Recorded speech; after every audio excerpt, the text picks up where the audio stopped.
There will now be a moment for silent prayer or meditation.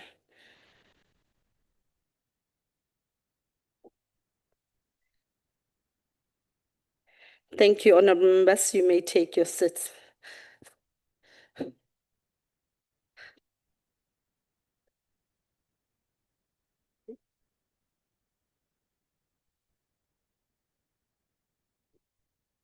Honorable delegates, I would like to remind you that the rules, in particular sub-rule 21, 22, and 23 of Rule 103 shall apply in this sitting.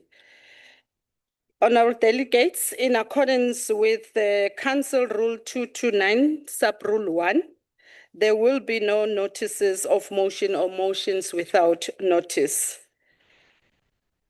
Let me take this opportunity and welcome our President, Honorable Cyril Ramaphosa,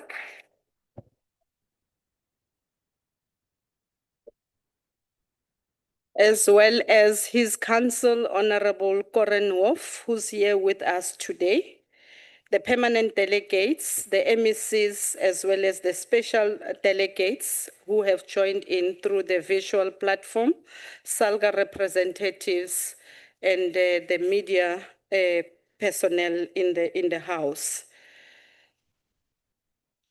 Before we could proceed with question, honorable members, I just want to remind delegates that in terms of Rule 229 of the Council, the time for the President to respond to a question is 5 minutes, and 4 minutes supplementary question will be allowed.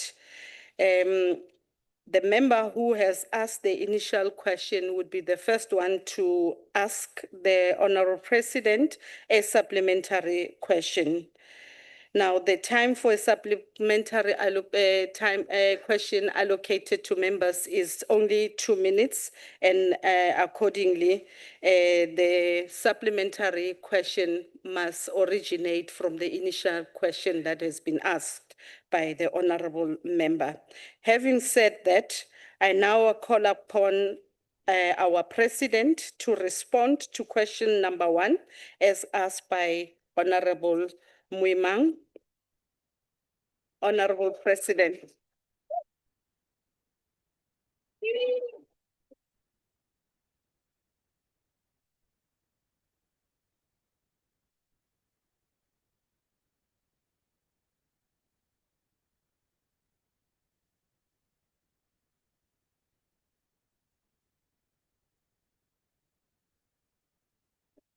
Hey, you've earned so many names today, Mr. President. Really. Honorable Chairperson of the National Council of Provinces, honorable members, and honorable delegates who are also here present, and everyone else who is here. Please forgive me for not wearing my usual attire, which is a tie and a proper suit. I think it is all in order to be celebrating Bafana Bafana's victory last night, this morning.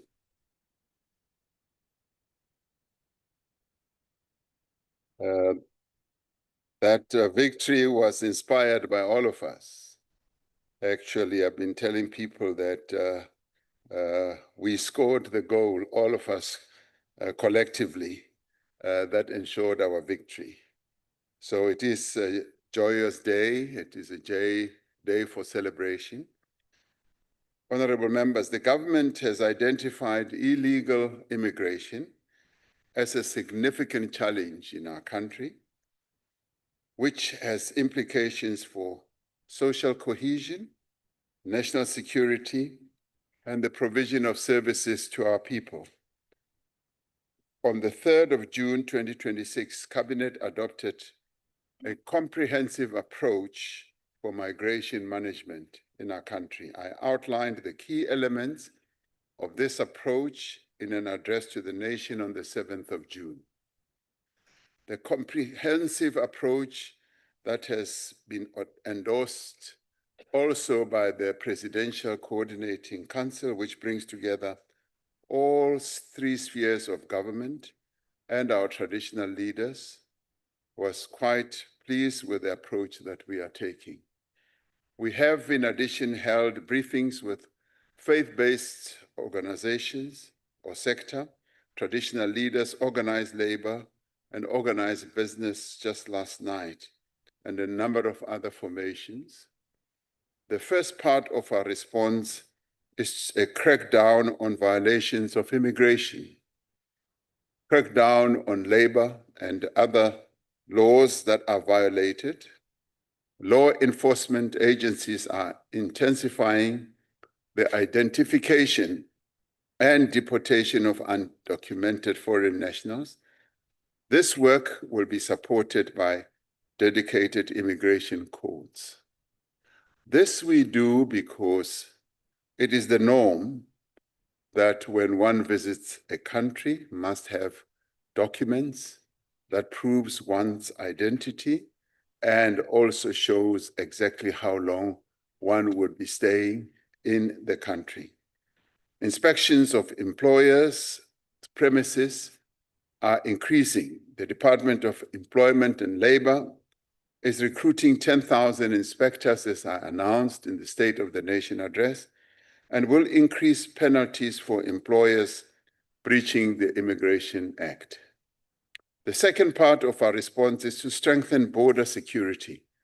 We are directing resources to border infrastructure, technology, as well as bringing in more personnel to guard our borders. Our 6 busiest ports of entry will be redeveloped, and refugees reception centers will also be relocated to border posts.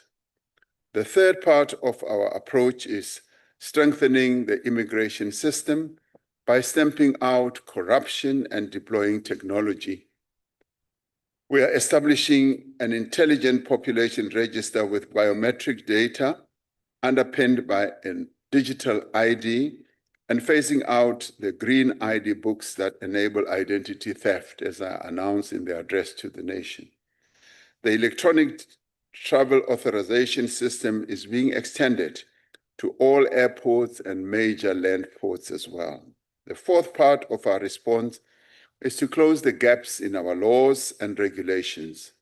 Cabinet approved a revised white paper on citizenship, immigration, and refugee protection to guide a unified legal framework that should guide our work in managing migration.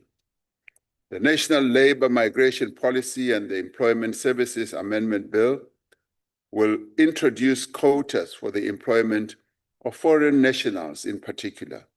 Now, to deal with the administrative backlog of asylum appeals, the Refugee Appeal Authority has recruited a number of advocates as additional adjudicators and continues to receive capacity support from the UN High Commission for Refugees to determine and finalize outstanding appeals. The final part of our approach is to work with countries across the region as well as our continent. South Africa cannot address migration alone.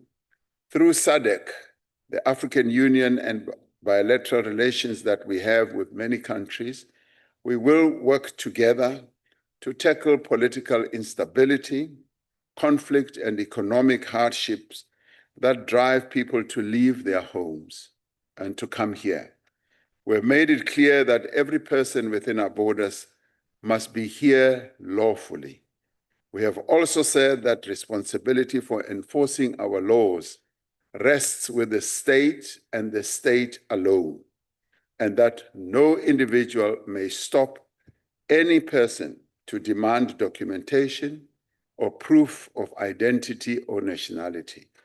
There is no place for racism in our country, no place for sexism, for xenophobia, for Afrophobia, or any other form of intolerance. As government, we have put in place security and other measures to deal with any attempts to destabilize our country, whether by citizens or foreign nationals, and we will not tolerate any attempts to destabilize the country by anyone, whether marching or otherwise. Our security forces are ready, and those who transgress the measures that we're putting in place will definitely meet the might of the law. Thank you, Honorable Chairperson. Thank you very much, Honorable President. I will now afford Honorable Mwimang an opportunity to ask a supplementary question to the President.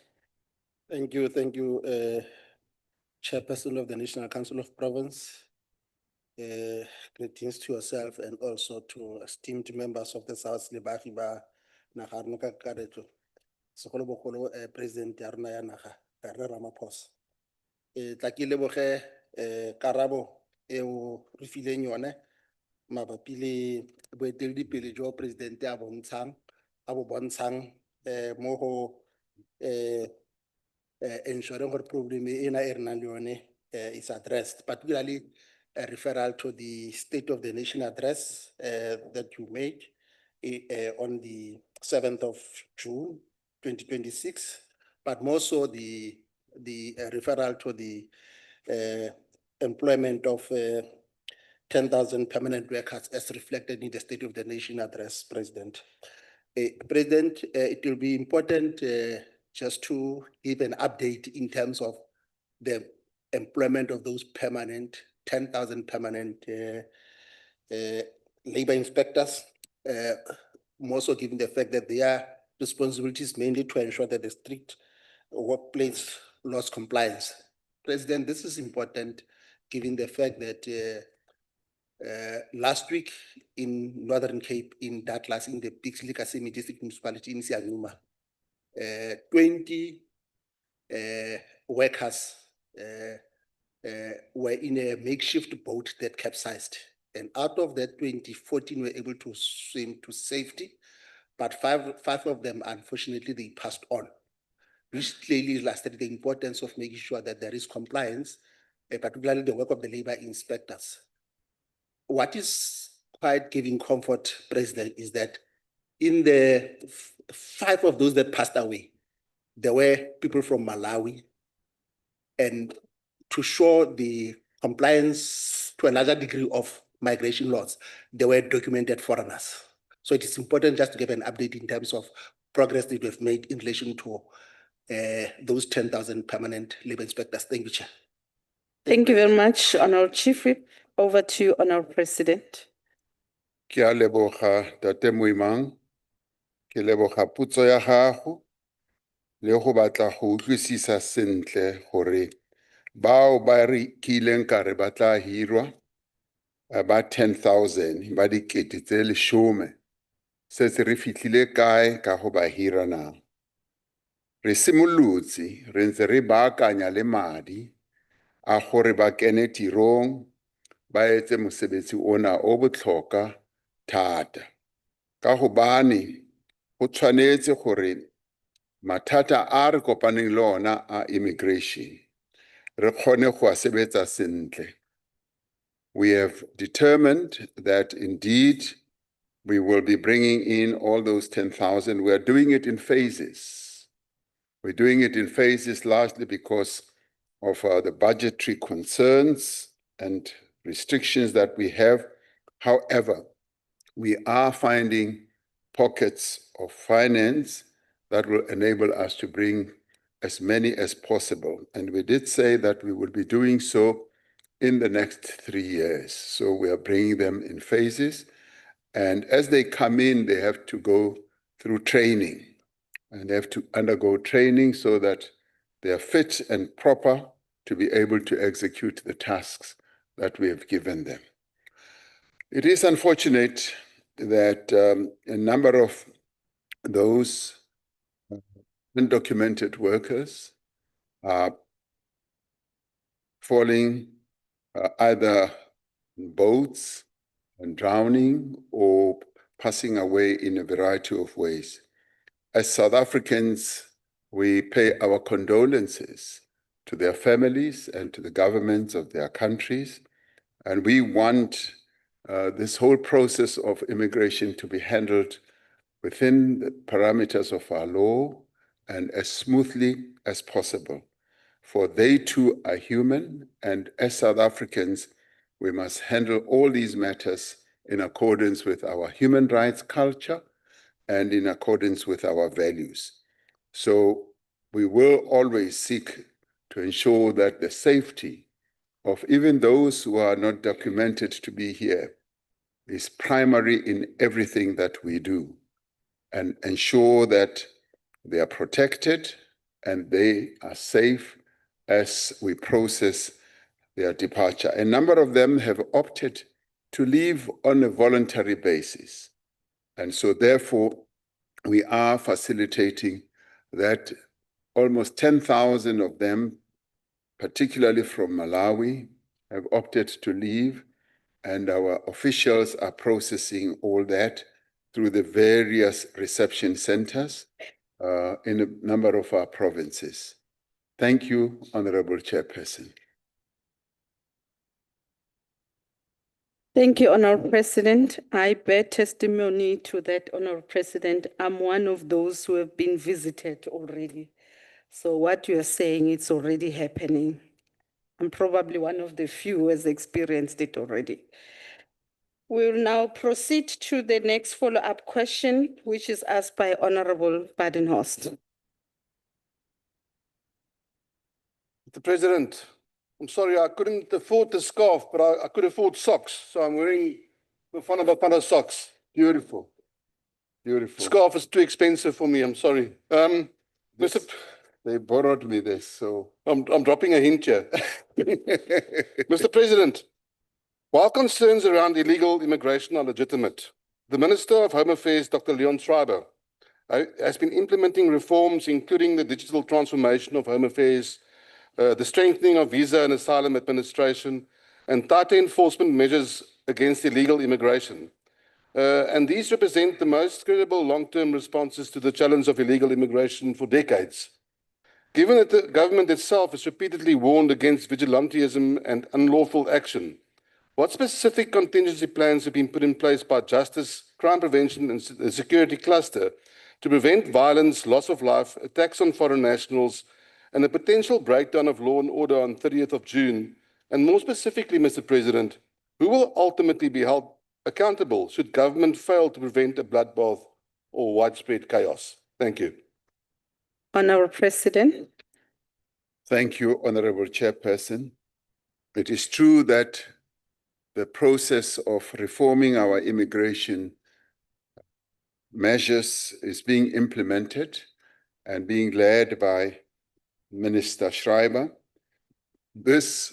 What he's implementing has long been in the making. It started off in the 6th administration.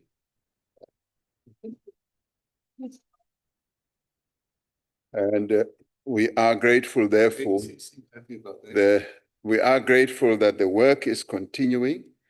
And I should say that this is a collective work. It's not the work of one person. A number of people and officials are involved. The Director General of Home Affairs, Mr. Makode, is leading the whole administrative process. The policies and decisions having been taken by Cabinet some time ago, and we're very pleased with the work that is being done. And Dr. Schreiber is indeed following in the footsteps of what had already been set in place.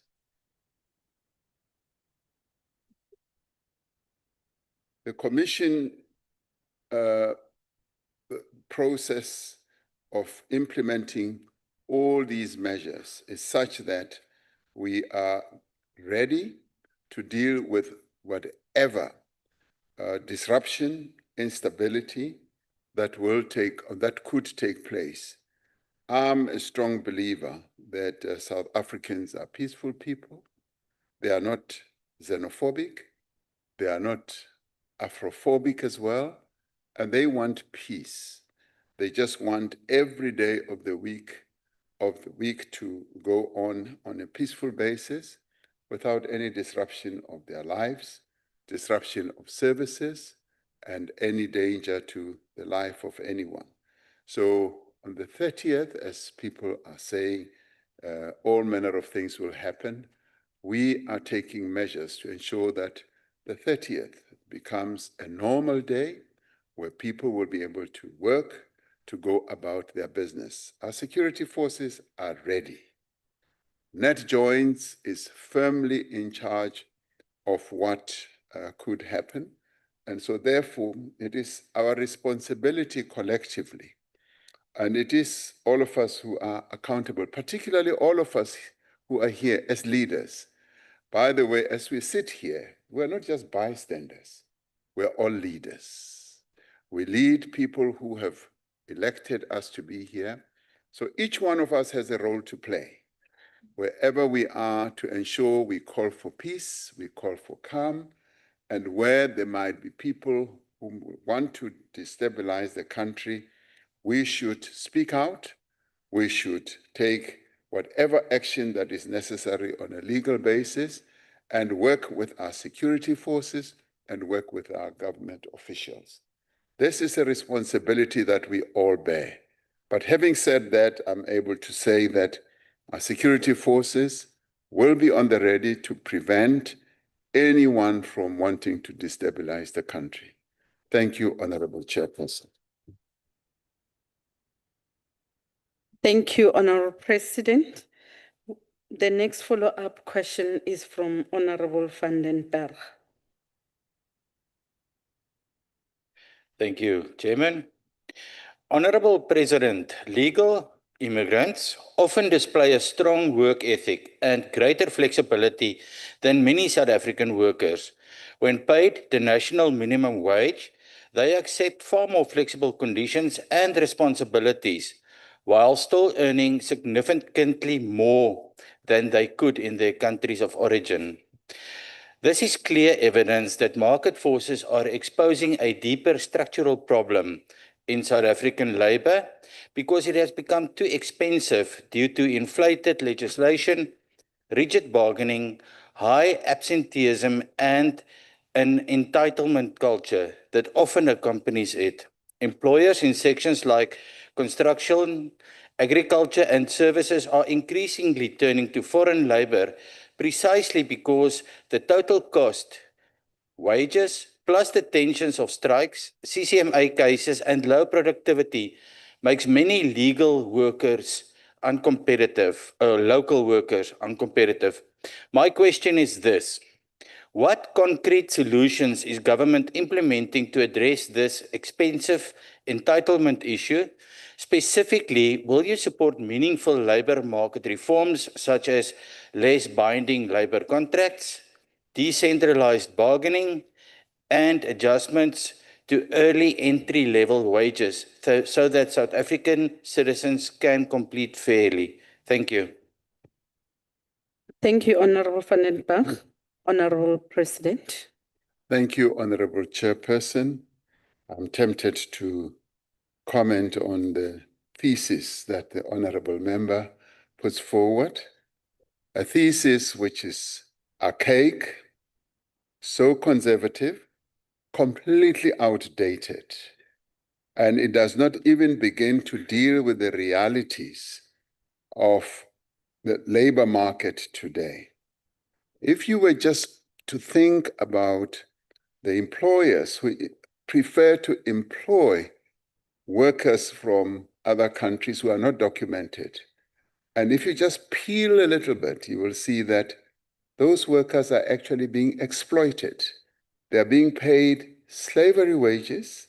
They're also being made to work in the most unacceptable conditions. The conditions that working people in our country would not accept. And we have a responsibility as a nation, as a government, to make sure that people who work in our country, who produce the wealth that we all want to share, work in a decent place, they earn decent salaries. So those who are currently being employed by many employers, our Labor Department, Employment and Labor Department finds that they're being paid wages well below our minimum wage as well. And they're being made to work in the most appalling working conditions. But having said that, the labor market in our country is regulated by the laws that have been adopted by this Parliament, by the National Assembly and by the NCOP. And if there's ever any need for any reform, it is this Parliament that should deliberate on all those matters and bring forward those reforms. I often hear from people who speak out loudly about labor market reforms. They never specifically tell us, other than the issue of collective bargaining, what the real reforms that they want to see happening. The trade union movement in our country is working in terms of the rights that have been enshrined in our Constitution and in the laws of our country. And we should accept that. And the issue of productivity is a function of how our companies function. Should never be blamed on the workers of our country. The workers of our country have produced the wealth of this country. They work very hard, and they should really be applauded and respected for continuing to power the economy of this country. And if there's any weakness, it is the way that our companies are structured, the way our companies are run. They are the ones who are supposed to drive productivity so that we produce more and we produce much more efficiently. Other countries do that. 2 days ago, I read a report of how the earnings of South Africans have come down. In fact, they said they are at a 2-year low as a result of the increasing cost of living. So it can never be said that labor in our country is expensive. What should be done is the employment or the employers of our country should be as efficient as employers in other countries are and drive the economy of our country. And we should desist from blaming workers in our country for the lack of increased productivity.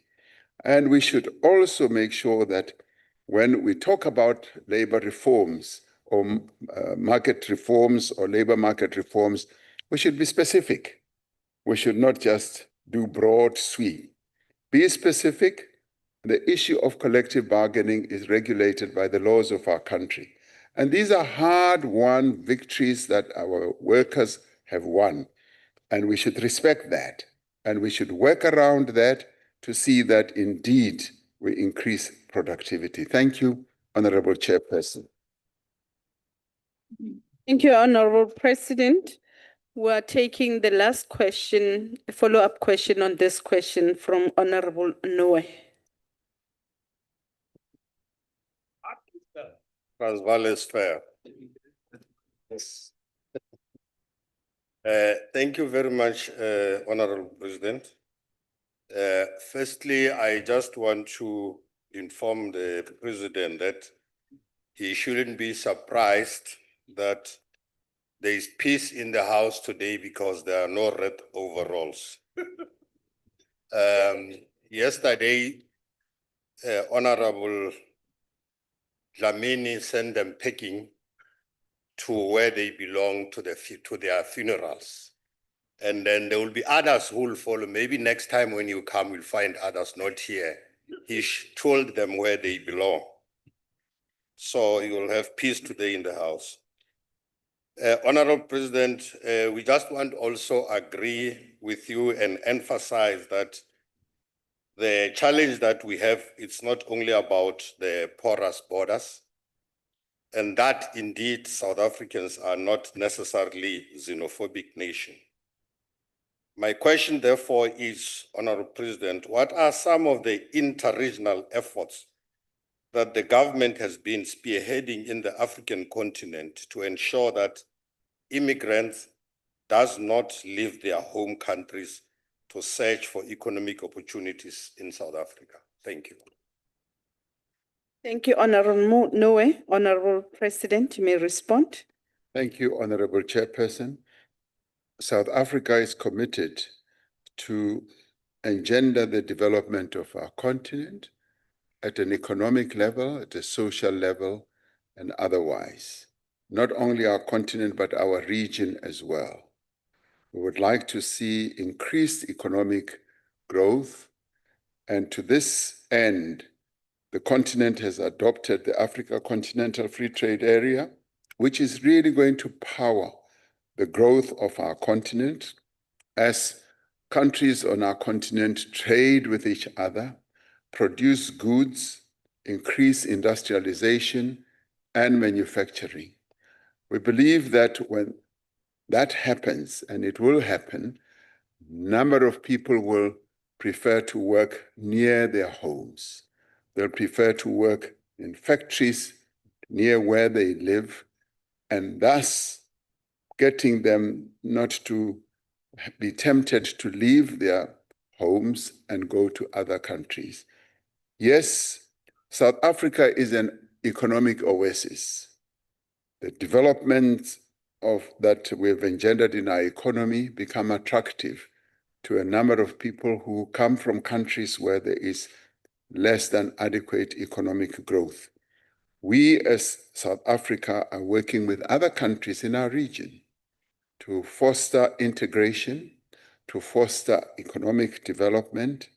And just tonight and tomorrow, we are going to be meeting as SACU, which is the Southern African Customs Union, the oldest trading bloc in the world, where we are, amongst other things, going to discuss how we should increase economic development in our countries in the region. And knowing that by so doing and working together to foster integration, we will be establishing factories in the various countries in our region, will be industrializing. And as we industrialize, people in the various countries will stay there and work there. And this is something that we are all committed to doing. And we look at it more seriously, and tonight and tomorrow, that's precisely what we will be talking about. So we do believe that solutions are in place, and South Africa, being the largest economy in our region and indeed on the continent, has a responsibility to play a critical role to foster the economic growth of the continent as we foster our own economic growth, to make sure that we all adopt policies and reform our economic policies to ensure that we all grow together. So we want to ensure that no country is left behind, so that even the people in our various countries are not left behind, and they also enjoy the prosperity that economic growth will yield. And this is the direction in which we are going. Thank you, Honorable Chairperson. Thank you very much, Honorable President. We shall now proceed to the second question, which is asked by Honorable Ryder, as to what steps have they been taken by a government to identify and remove the criminal infiltration and corruption within the law enforcement. That question, it stems from the Madlanga Commission finding. Over to you, Honorable President. Thank you, Honorable Chairperson. The Commission of Inquiry into Criminality, Political Interference and Corruption in the Criminal Justice System, which, as you correctly say, is chaired by Justice Madlanga, is expected to submit its final report at the end of August 2026. The findings and recommendations of the Commission are expected to shed light on the alleged corruption and infiltration of the South African Police Service and other organs of the state. Most importantly, we expect that the Commission findings and recommendations will bolster our efforts to strengthen our law enforcement capabilities. Now, the work of the Commission is already having a huge impact, the impact that is being seen by all and sundry. Following the submission of the Commission's first interim report in December last year, the South African Police Service, working together with the National Prosecuting Authority, set up a special task team to investigate referrals arising from the Commission. Now, all this emanates from the terms of reference that I gave to the Commission of Inquiry. Those terms of reference are powering the work of the Commission and enabling the Commission to look very closely at some of the misdemeanors and wrongdoings within our criminal justice system entities. Now, the task team that has been set up has begun its work in earnest and has already brought a number of cases to court. Matters that require disciplinary action are currently being attended to by the relevant departments. Earlier this month, Cabinet itself adopted the National Organized Crime Combating Strategy. As a short-term approach, the South African Police Service and the National Prosecuting Authority, supported by the State Security Agency and the South African National Defence Force, have established multidisciplinary task teams to investigate, to disrupt, and to dismantle criminal syndicates. The task team is primarily focused on violent organized crime, economic and infrastructure crimes, drug trafficking, illicit mining, proliferation of illegal weapons, and corruption-linked crimes as well. Now, the SSA has been assigned to conduct vetting and lifestyle audits of members of the South African Police Service, especially senior managers within the Directorate of Priority Crime Investigations, the Criminal Intelligence Forensic Services, and the Supply Chain Management. It is clear that there is criminal infiltration and corruption within law enforcement, intelligence, and other organs of state. However, through the measures that we are undertaking, particularly the work of the Commission, as well as working within the law and according to the process, due process rather, we are rooting out these elements and restoring the credibility as well as the integrity of our law enforcement and security apparatus. The overwhelming, and this I must say, the overwhelming majority of the men and women who serve in our law enforcement and security agencies do so with courage, with a great deal of sacrifice, and some of them working under danger or dangerous conditions, and through the professionalism and the integrity they are displaying. And these are the men and women who work diligently and work so diligently that they are able to uncover the criminal activities of the few. So these are the men and women that we applaud. These are the men and women who serve the Republic and its people with great deal of commitment. Our responsibility is to ensure that those who betray the trust that our people should have in our criminal justice system should be identified, they should be removed, they should be held accountable so that these institutions can continue to serve the people of South Africa with honor. And we need, as I said, to thank those who continue to serve diligently and with a great deal of commitment. Thank you, Honorable Chairperson. Thank you very much, Honorable President. May I ask Honorable Ryder to ask a follow-up question? Thank you very much, Madam Chair, and through you, good afternoon, Mr. President. Good afternoon. Mr. President, South Africans want three simple things from government. Yeah. They want to catch criminals, they want the criminals convicted, and they want the institutions cleaned up, the institutions that protected these individuals. Now, the Madlanga Commission has suggested that organized criminal networks have penetrated large parts of the state itself, and you've confirmed that to us today. You've also told us that there are ongoing investigations, but I think South Africans want to see an example set. So can you tell South Africans today what senior officials have been removed and prosecuted as a result of these revelations? Or are we still trying to catch criminals while their accomplices remain on the state's payroll? Thank you, Mr. President. Thank you very much. You may respond, Honorable President. Honorable Chairperson, the answer is fairly simple and straightforward. Before I appointed the Madlanga Commission, a number of South Africans were doubtful about the efficacy of appointing commissions of inquiry. They kept on referring to, for instance, previous commissions, and they were quite dismissive of the effects or the usefulness of these commissions.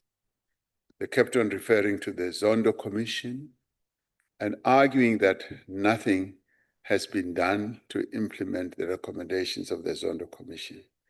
I have said on a number of occasions, even in these houses of parliament, that we have been continuing to implement the recommendations from the Zondo Commission, up to and including recovering monies that were stolen, and up to and including reforming or passing legislation, which the Zondo Commission said we should pass, up to and including getting people arrested. The investigations are ongoing. And we've also enabled a number of other people to be recruited into the police service to do specialized investigations, largely of an economic nature and otherwise. Now, with the Zondo Commission, with the Madlanga Commission, before I even get to that, we also appointed two other commissions, which has really borne great results. There was a commission we appointed for SARS. SARS had been captured. We appointed a commission, and it looked very, very closely at what had been done in SARS. The commission made recommendations, which we implemented, and had also recommended that a number of people should be removed, and we did that. Appointed a commission for the PIC. It came up with recommendations which are being implemented as we move on. Now, with the Madlanga Commission has been, if you like, a godsend to us, because a number of things that are being uncovered and that are being testified horrify a number of South Africans. Some of them were deeply hidden in the police service itself and in other agencies. They are being ferreted out and they are now being revealed. But at the same time, we crafted terms of reference that ensure that immediate action is taken. So people are being arrested, people are being prosecuted, people are being put in jail, and people are also being disciplined in the places where they work. So a wholesome process of reforming the police service is now underway. When the final report comes out, we will all be in a much better position of what has happened, what needs to happen, and how we should reform an important institution like the police going forward. So I want to say, largely because South Africans always want transparency, we made it all transparent, and we are working at all this, and I would say working together. And we will make sure that every aspect of our police service is properly looked into and reformed, and where action is warranted, we will take action, as we are taking action. And all that is being done without favor, without prejudice, and without siding with anyone. We're doing it as objectively as possible in terms of the laws of our country. So much as it is difficult to give praise where good work is being done, but this time around, there needs to be a shout out. There needs to be. And I'm glad to see that you yourself are applauding. Thank you very much. Thank you very much, Honourable President. Just before I proceed to the next follow-up question, I would like to acknowledge the presence of Leah Knott, who's the MP in the NA, as well as Danica Wilkin. We also have the former player of Moroka Swallows, as well as Mamelodi Sundowns, Councillor Pringle, and his son, Rose Pringle. Can we give them a round of applause? If they may stand up so that they are acknowledged by the House. Can I request that you stand so that you are accepted, you are acknowledged? Thank you very much. We are now proceeding to the next follow-up question from Honorable Sithole. Thank you very much, Chairperson, Honorable President Nhlikani. Clicker. I want to use this opportunity to say that the continued impasse and squabbling between the members of the South African Police Services and the NPA Investigation Directorate against Corruption are very serious cause for concern and a potential security threat that must be dealt with decisively and immediately. Now, my question is, what actionable steps are you taking to ensure synergy within the security cluster and to ensure decisive action against senior officials in the security cluster who continues to undermine public trust in the cluster, as well as against those implicated in shielding syndicates, destroying intelligent data, and manipulating evidence to aid criminals? What specific timelines have been set to conclude the mandatory integrity test, lifestyle audit, and vetting of the SARS management team? Thank you very much. Thank you very much, Honorable Sithole. Honorable President.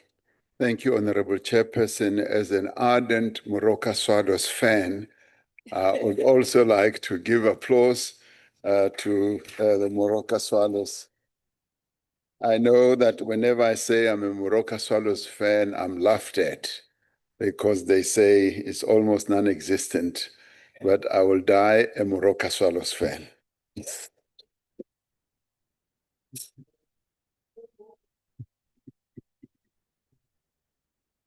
Honorable Chairperson, a number of steps are being taken to stem the instability within our security forces, and particular amongst the key officials, and a number of processes are underway to ensure that all the key officials in our security agencies work in a cooperative manner, and they put aside what could be seen as vengeance against each other and focus on the task at hand. The task at hand is to fight criminality. The task at hand is to root out corruption and to ensure that the criminal justice system and entities in our country regain the trust of our people rather than to be going at each other. And of course, we do want to root out those who are involved in criminal activities. And this is what we are indeed pursuing. The process of, say, lifestyle audits is being processed by, as I said, the SSA, and we have determined that all senior officials in our security entities should go through lifestyle audits. That is a rigorous process that is currently underway. And whilst I would like to give clear timelines, vetting processes and lifestyle audits do tend to take time, but they are being done. And as they get concluded, those that are found to be involved in various nefarious activities will be dealt with. That is the assurance that we would like to give. Thank you, Honorable Chairperson.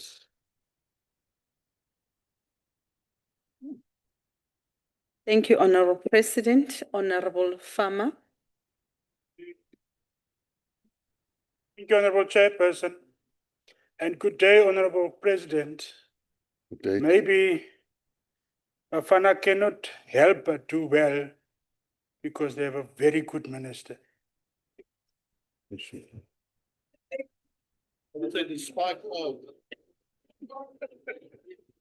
Honorable President, whistleblowers and officers who refuse to participate in syndicates become targets for their own corrupt colleagues, facing intimidation, victimization, or even assassination attempts.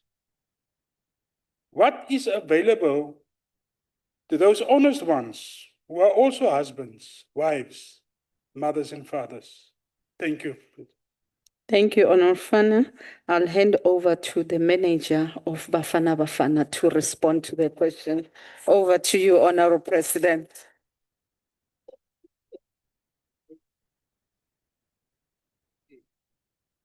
Yes, I'd like you to remember, Honorable Member, I am the one who sent the Bafana Bafana team off to go and play for the country. And of course, as I said, I will definitely be at the final when they play to win the cup to bring it back. So that is what I can say. Some people say I'm delusional, but it's good to dream. And it's good to hope that our boys will do well and they'll do our country proud. The issue of whistleblowers is a daunting one. Whistleblowers are those South Africans who are brave, who are honest, who are able to reveal the wrong things that are being done, even by their colleagues. And we should really applaud them and thank them for revealing the wrong things or the criminal things that are being done. But we should also go just beyond applauding them. We should protect them. We should come up with various measures which we are working on to protect them, to ensure that they do not risk their lives as they do so. And those measures are in place, and they range from ensuring that they are safe, that their families are also safe and protected. So we will continue to do precisely that. And we also say and call on South Africans who see wrongdoing to come forward and know that the state will stand with them as we investigate acts of wrongdoing that may be happening in a variety of places in the state institutions. Thank you, Honorable Chairperson. Thank you, Honorable President. We are taking the last follow-up question from Honorable Binar. Thank you, Chairperson. Goeiemiddag, achtbare President. Goedemiddag. Mr. President, speaking of criminals, 5 senior ANC members have been named in the Madlanga Commission. One of them being your Secretary General, Fikile Mbalula. Why has the ANC not expelled them? And when can we expect them to be arrested? Thank you, Chair. Honorable Pinar, Honorable Pinar, the follow-up questions that you are making here to the President has no bearing to the initial question that has been asked. Now, however, I will afford the Honorable President an opportunity, if he is willing to respond to your question, even if he doesn't respond to it, Honorable President, you are more than welcome to do that. The Honorable Epinar, he listened to you, the President, when you made your point, therefore afford him an opportunity. Thank you, Honorable Chairperson. What I can say is that we should allow the Madlanga Commission to continue doing its work. And that is quite something that should be prominent in our minds. And that where there is evidence of wrongdoing, the task force or the task teams that we have established are empowered to take action.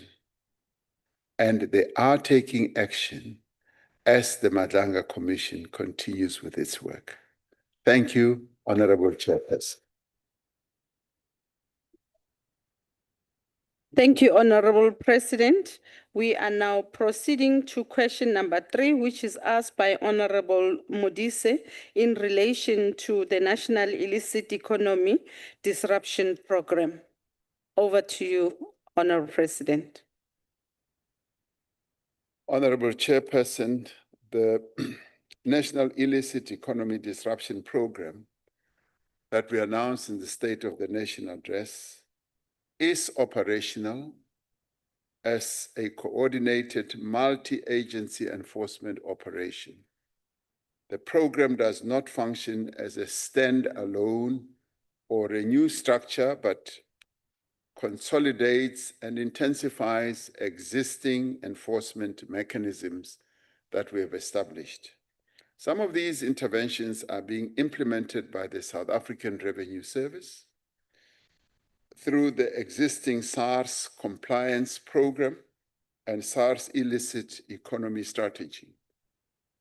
The SAPS National Counterfeit, Contraband, and Illicit Goods Unit and its provincial counterparts also conduct enforcement operations, resulting in the seizure of counterfeit and illicit goods and arrests and prosecutions. The Department of Trade, Industry and Competition, DTIC, also contributes to this work through testing services and the enforcement of compulsory certification of goods. The department is working on enabling track and trace legislation to proactively deter illicit trade in key products. The current approach is focused on those economic sectors that are under imminent threat and pressures from organized crime and illicit trade, including tobacco, alcohol, fuel, and counterfeit goods. But they are not only limited to these, they are much broader.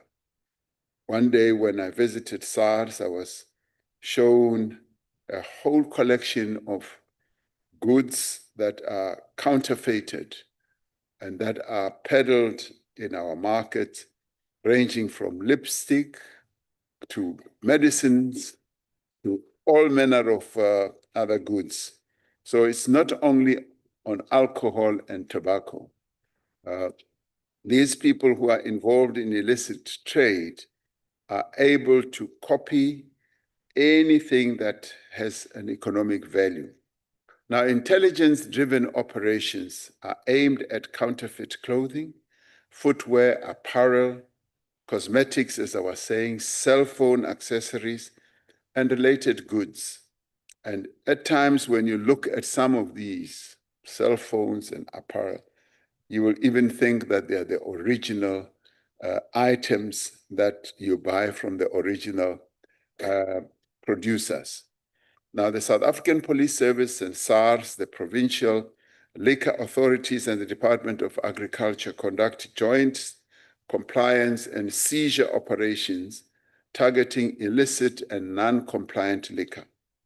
Operations are also undertaken against illicit and counterfeit cigarettes, resulting in criminal cases and the recovery of excise by SARS. Now, the distribution of illicit trading in fuel is led by SARS, the Department of Mineral and Petroleum Resources, and the Border Management Agency. The South African Police Service itself provides operational and tactical support to these operations.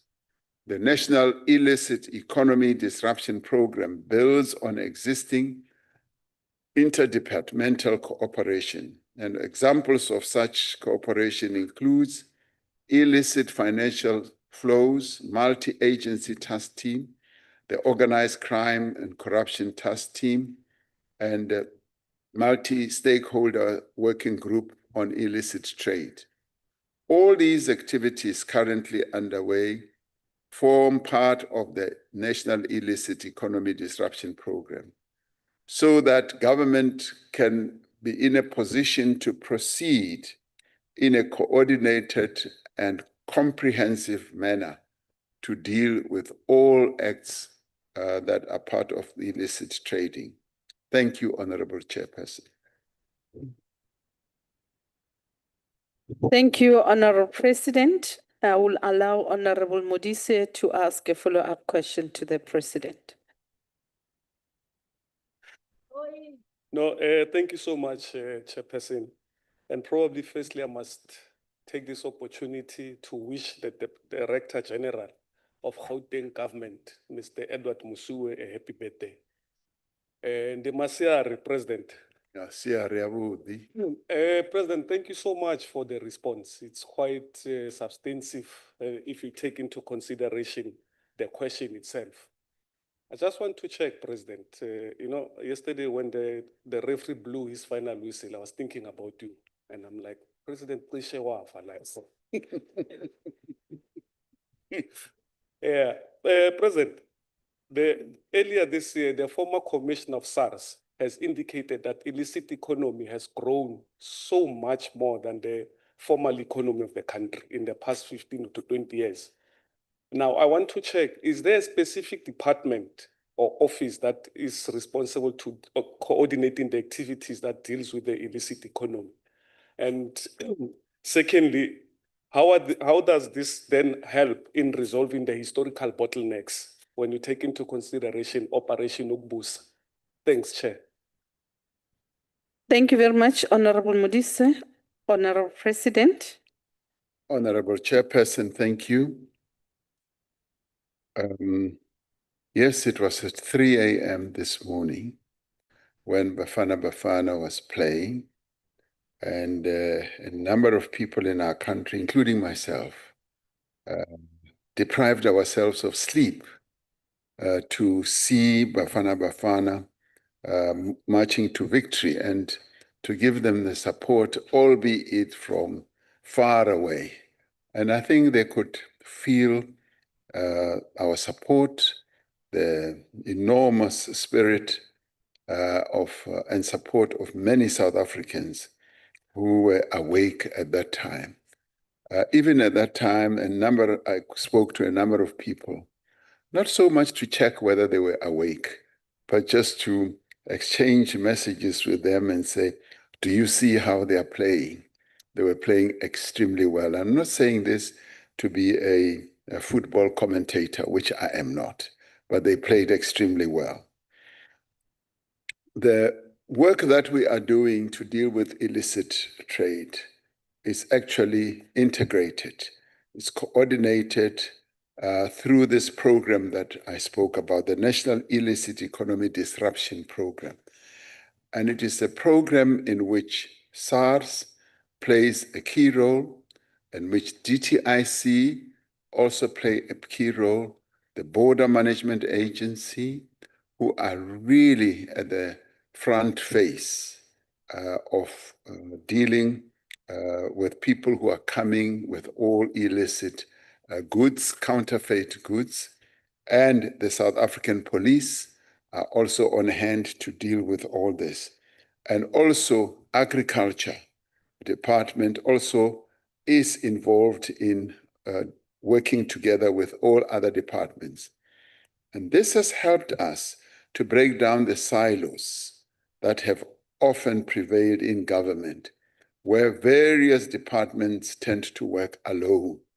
Now, through this program, we've enabled them to work together and to be able to cooperate at a very high level to ensure that illicit trading of goods, of counterfeit goods, is actually kept. Now, illicit trading, as you correctly said, has been growing by leaps and bounds, not only in our country, but globally. There are gangs and people who are committed to counterfeiting goods, who sell goods that are not made by the original manufacturers, and they deceive people. They hawk these goods not only from cigarettes and, as I said, even from harmful substances that get sold, and they are sort of presented as very good and helpful products, and yet they are actually substandard in many, many ways. So a combination of all these entities working together is able to bring about checks and balances and ensure that real identification of various loopholes is actually found and arrested. So I do believe that through this structure, we are really succeeding in dealing with the illicit economy. Of course, those people who get involved in the illicit economy are clever. They keep changing their rules and their processes and their ways of doing business. But we are on their tracks, and we will lessen and reduce illicit trade in our country. Thank you, Honorable Chairperson.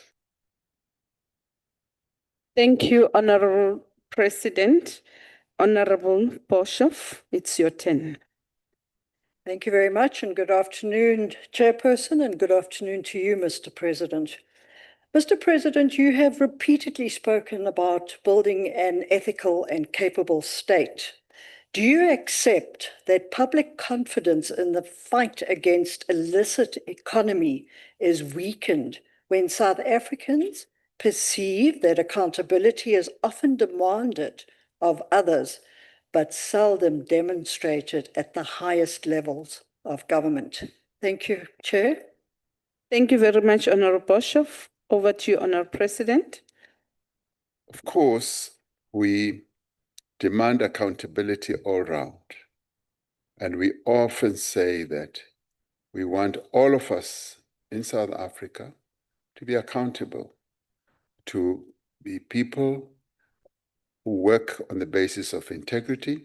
And this, we have said, particularly in building a capable state, a state which has integrity, and a state which will serve the people of South Africa with due respect for our constitution and the values that we as South Africans have espoused. This is the position that we always put out there. Thank you, Honorable Chairperson.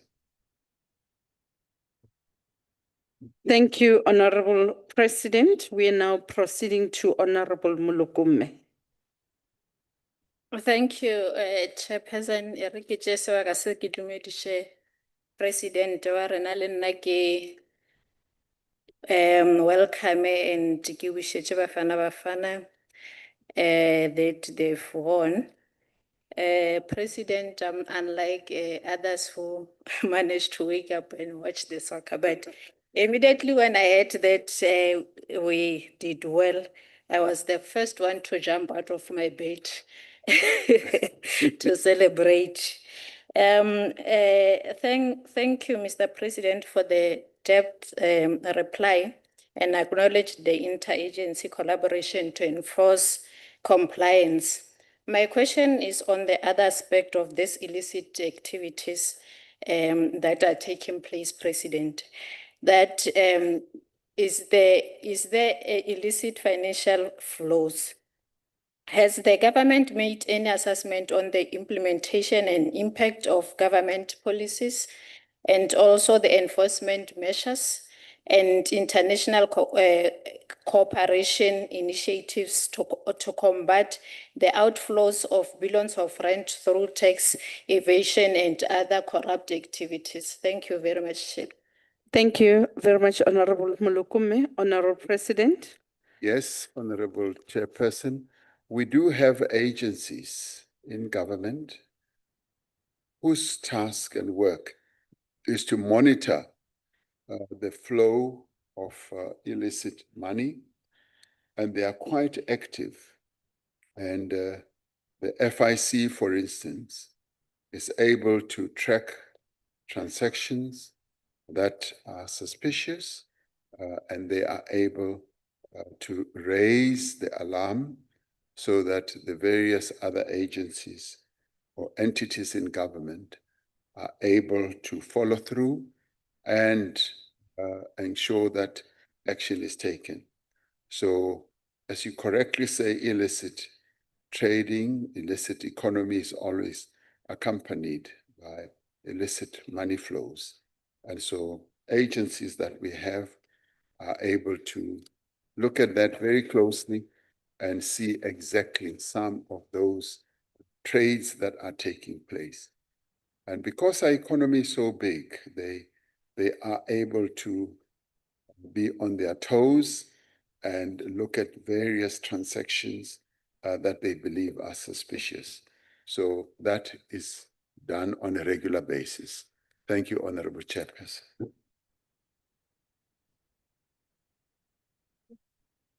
President, we're now proceeding to Honorable BRICS. Thank you, Honorable Chair. Mr. President, trade in illicit products like cigarettes and liquor became embedded during the COVID-19 lockdown period, and it is still thriving today. You can still openly buy illicit cigarettes at the spaza shop on the corner, and it is costing the economy billions in lost legitimate revenue. Now, you have answered a number of questions, but what evidence exists that this program you announced is indeed disrupting syndicates rather than simply increasing the cost of doing business for criminals? Simultaneously, chasing away thousands of affected legal job opportunities and legitimate companies like British American Tobacco. Thank you, Mr. President. Thank you, Honorable BRICS. Over to you, Honorable President. Honorable Chairperson,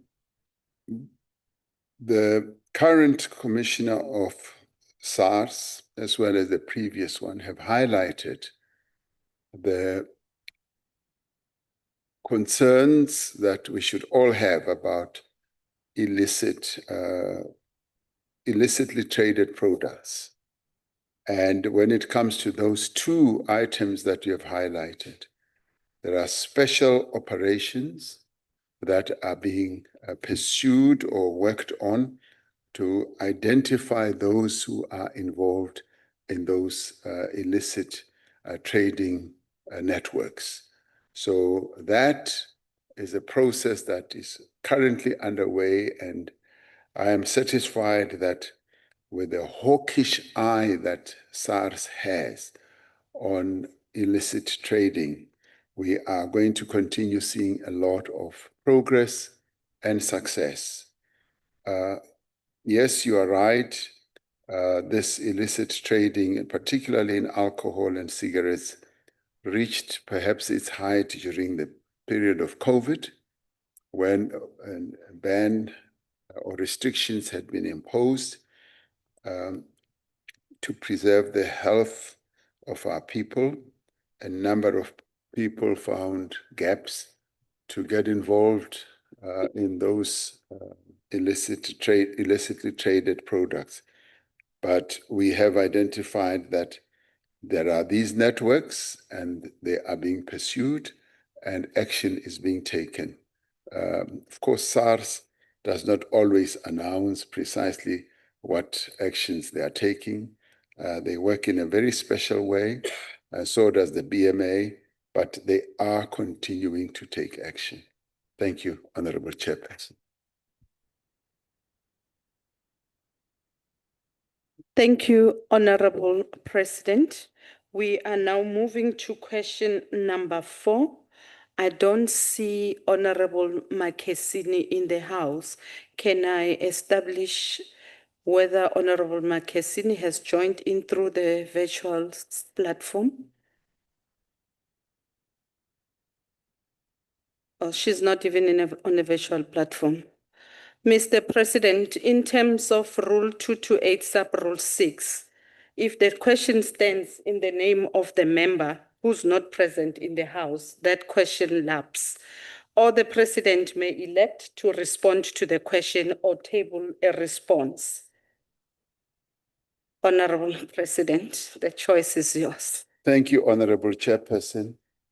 I think in my case, it would be respectful and proper to answer the question of the member who is present in the House, either physically or online. I think that is the respect that I would like to give to the honorable members of this House. So you will excuse me, therefore, for doing that. Thank you, Honorable President. You may proceed. I said that you will excuse me because I will not be able to answer. Don't listen for meaning most of the time. Thank you very much, Honorable President. We are now proceeding to question number 5. I misread you, I must say, of the previous one. Okay, the next question is from Honorable van den Berg, which talks about the South Africa's alignment with certain states. Over to you, Honorable President. Thank you, Honorable Chairperson. South Africa's foreign policy is guided by our Constitution, which commits the Republic to the promotion of human rights, peace, multilateralism, and a rules-based international order. In this context, South Africa engages with a wide range of countries across the globe, based on sovereign equality, mutual respect, and non-interference in the internal affairs of other states. And I've often said that we don't see ourselves as a country having enemies. We are a country that seeks to be at peace with all other countries and have good relations with all. We maintain diplomatic relations with countries across different regions and political systems in pursuit of our national interests and also our commitment to constructive global engagement. This approach is consistent with South Africa's long-standing policy of non-alignment and strategic autonomy. Engagement with countries such as the United States, Iran, the Russian Federation, and the People's Republic of China, and various other countries takes place within this framework. This engagement takes place through bilateral relations that we have with many countries across the world and multilateral platforms, which we are a part of, with a view to advancing dialogue, cooperation, and peaceful resolution of disputes. The Minister of International Relations and Cooperation acts in accordance with the policy positions of our government and within the mandate provided by the President and our Cabinet. South Africa remains committed to its policy of non-alignment. This does not imply neutrality or disengagement, but rather an independent foreign policy that seeks to promote dialogue, cooperation, and peaceful resolution of global challenges. Government will continue to engage all international partners in a balanced and principled manner, consistent with the national interests and constitutional values. South Africa values its long-standing bilateral relationship with the United States and continues to engage constructively with the United States on areas of mutual interest. Even in areas where we disagree, even in areas where we do agree, we continue to engage, because non-engagement does not serve any of us any good. Efforts to strengthen and normalize relations include ongoing diplomatic engagements, dialogue through bilateral mechanisms, and cooperation in areas such as trade, investment, health, education, and security, and also the promotion of people-to-people contact. Government remains committed to addressing matters of concern through respectful engagement and dialogue, with a view to maintaining a constructive and mutually beneficial partnership with the United States while preserving South Africa's independent foreign policy stance. I thank you. Thank you, Honorable President. Honorable van den Berg. Thank you, Chairman. Mr. President, if non-alignment is genuine, why then host military drills with these mentioned countries while relations with the US deteriorate, as we have seen with lost funding recently? What specific distancing steps and timeline can South Africans then expect? Over to you, Honorable President. Thank you, Honorable Chairperson. Honorable van der Berg, you may want to know that in implementing our international relations policy, when it comes to things like military exercises or naval exercises, we do from time to time have military or naval exercises with a number of countries, including the United States, including a number of so-called Western countries, and countries that are in the East, India, China, and many others. And military exercises like those are so useful in enabling us to have insight, not only in the capability, but in new technologies that various countries have. We share not only experiences, but we share experiences when it comes to manner of either warfare, manner of ensuring that we keep the peace on an international basis. And in the end, we see nothing wrong in engaging in military exercises with the United States, with China, and other countries. And as our former president, the founding president, said, it should never be that one's enemy should be depicted as an enemy of all.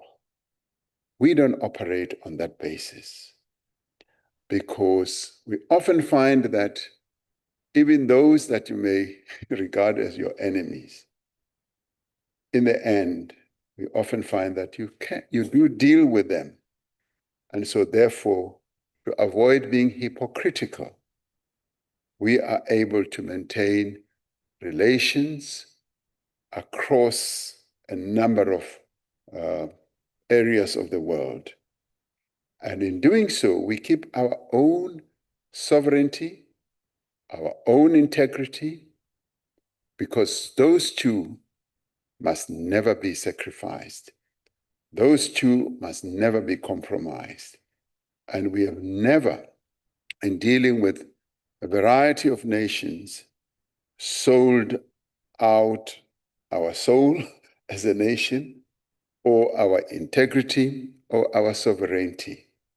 And even in dealing with them, we always ensure that they know what our stance is, that we are a self-respecting country, a country that is proud of our history, proud of the values that we stand for, and we're able to deal with them on the basis of respect and on the basis that they too will respect our standing and our sovereignty.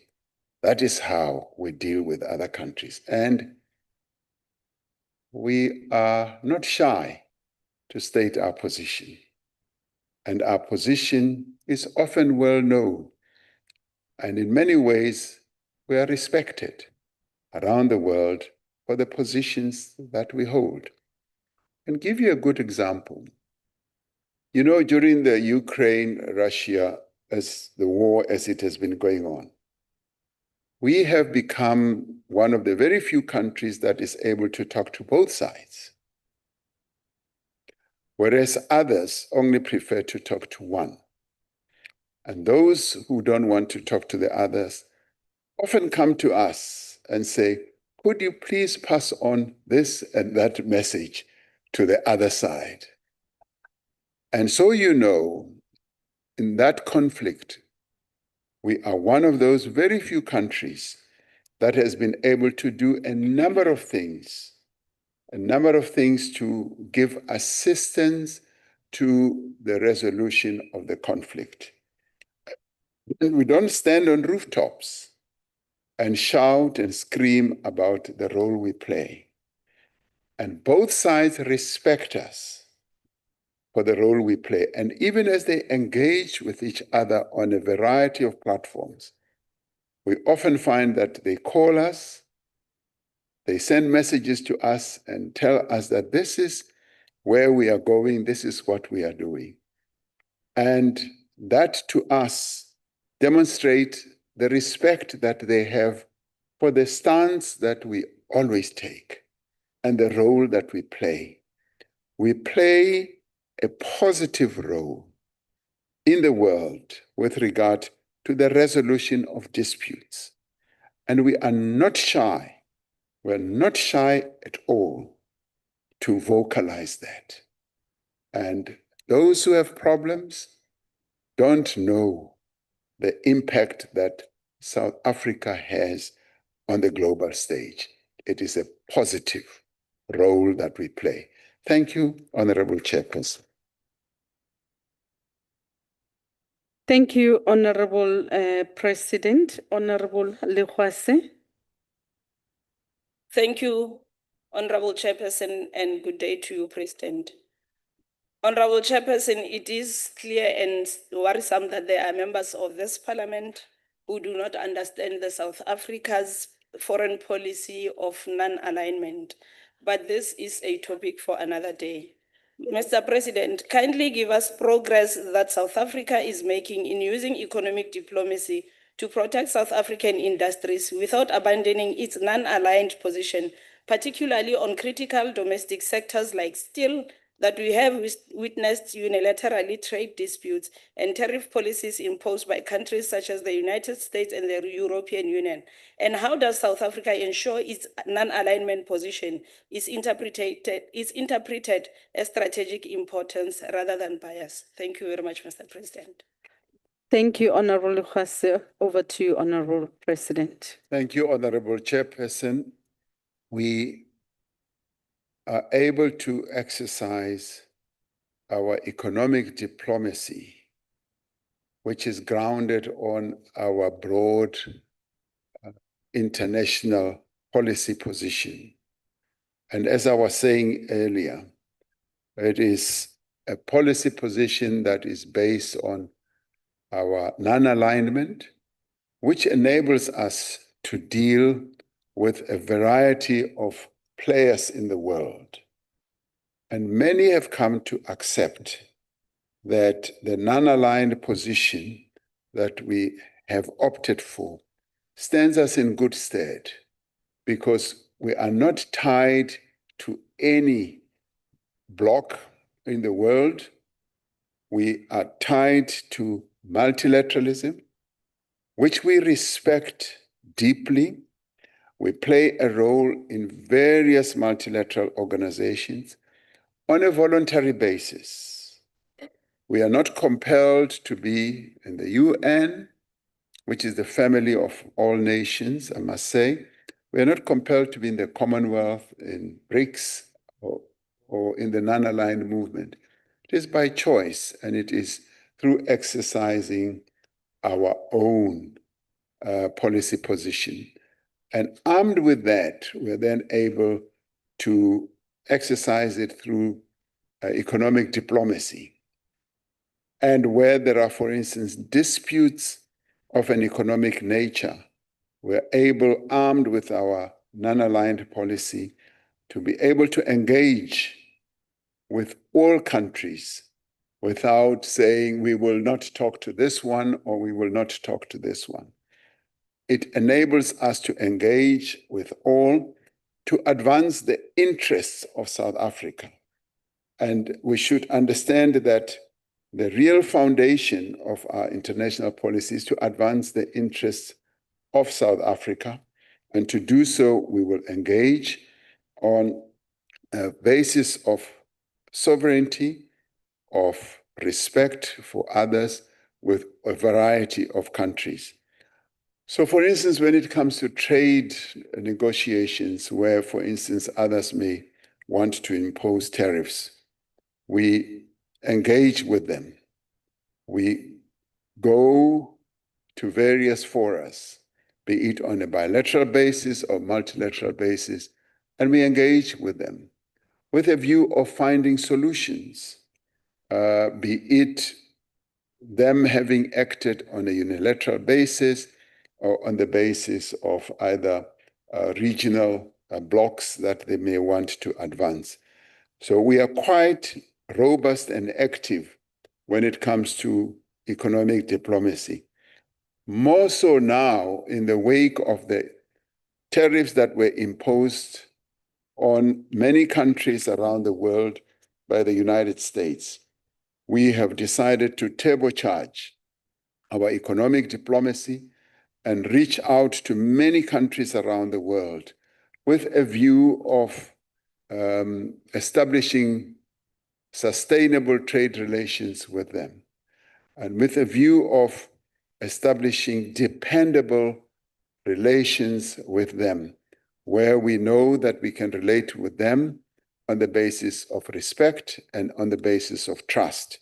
So that is the basis on which we exercise our economic diplomacy and deal with issues such as steel, deal with issues such as critical minerals and many others. And we are well armed with the principles and the values that underpin our general international policy. Thank you, Honorable Chairperson. The next follow-up, Honorable President, is from Honorable Adrianse. Thank you, Honorable Chairperson. Honorable President, our international standing should open up trade options and not close them. True non-alignment means being guided by principles, not friendships. Yeah. If South Africa is genuinely non-aligned, as alluded to and confirmed just now, why does government appear reluctant to criticize authoritarian states with the same vigor that applies elsewhere? And what message does that send about our commitment to human rights, democracy, and the rule of law? Over to you, Honorable President. Thank you, Honorable Chairperson. Let me thank you because you are reiterating precisely the principles on which our foreign policy is based. Respect for human rights, democracy, and the values that are so strongly enshrined in our Constitution. Now, we, in executing our foreign policy, we ensure that human rights and principles of democracy become our guiding light. And in exercising our foreign policy, we are able to utilize a number of policy instruments. And some would want us to engage vigorously on a bilateral basis with a number of countries. And some would want us to stand on tabletops and use megaphones to shout out our policies and all that. And some would want us just to be completely quiet. Now, we are able to utilize a variety of instruments. And where our policies are at variance with various partners in the world, we are able to vocalize precisely where we stand. And we often say, this is where we stand as a country. And we seek not to interfere in the policies of other countries, but state our own position. And there will be occasions where, for instance, where certain parties or entities in the world just remind us of the past that we have had, where, for instance, we believe that policies such as of apartheid are being perpetrated. And we will not be quiet. We will speak out because the majority of South Africans lived through the horror of policies of that nature. Having felt the stone in the shoe, we will speak out. And there are other moments where, yes, there will be certain policies that could be at variance with ours. We will articulate our position very clearly and directly. And we therefore are able to utilize a variety of instruments, a variety of levers and measures to execute our policy. And we have found that it is quite successful. And others, of course, in our country would want us to stand on tabletops and just shout out at everyone, and in doing so, not even begin to achieve the purpose of getting to resolve the disputes that are given rise to by whatever is happening elsewhere in the world. And so therefore we choose our moments. We choose the various processes that are underway to engage, and all the time seeking to have disputes resolved, disputes settled in a variety of ways. That is the way that we have adopted to exercise our foreign policy. Thank you, Honorable Chairperson. Thank you very much, Honorable President. The last follow-up question on this question, Honorable President, is from our veteran, Honorable Pala.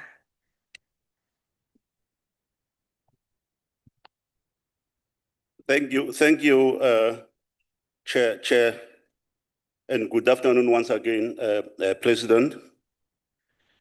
We are indeed, President, over the moon about the success of our national football club, and we really appreciate your leadership in this regard.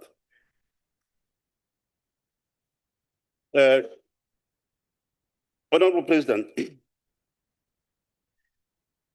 thank you for adequately responding to the distortions about our beloved country's foreign policy and objectives. And I want to emphasize, President, the distortions, because our policies are very clear, as you have indicated. And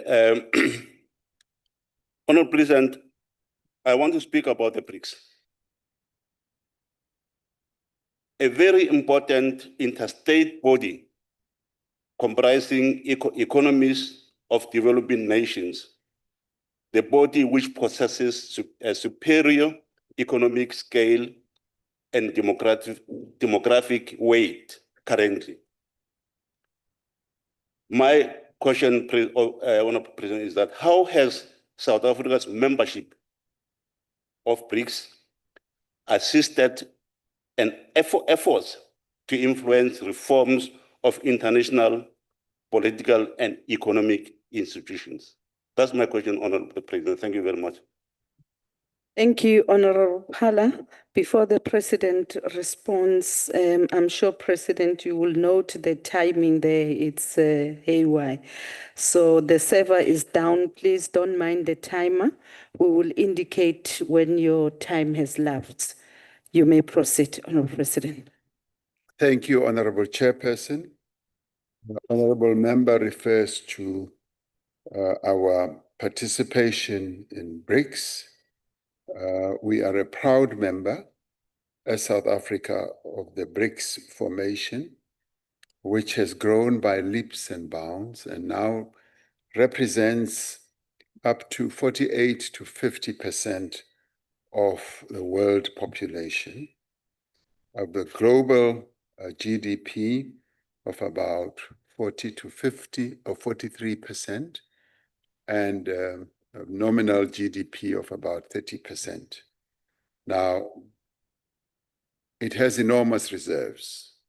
And when you come, for instance, to reserves such as oil, it's almost 50% of oil reserves or assets that of liquid petroleum that reside in BRICS countries, as well as gas and all that. So for us as a country, the benefits that we derive from BRICS are quite enormous.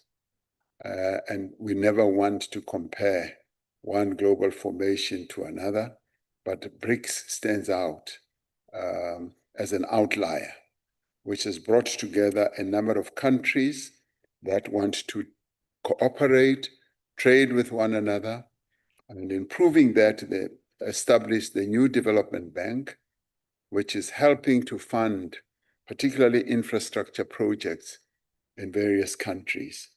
And when BRICS countries get together, they discuss all manner of things.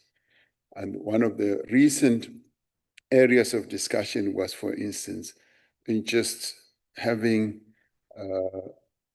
common payment systems, global payment systems, a matter that has been thoroughly discussed by all those countries. I mean, payment systems are so important for countries that trade with each other. And so as that whole idea matures, going beyond just the formation of the investment body or the new development bank, we'll find that it becomes more and more effective and enables those countries to trade with each other on a seamless basis. And there are a number of other areas in which BRICS comes up with policy positions, and without, of course, interfering in the policies of each country.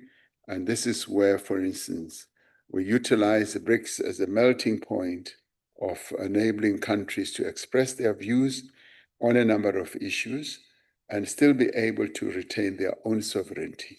So BRICS has been a great benefit to us as South Africa, and that is why we're so proud to be associated with a number of countries that are members of BRICS.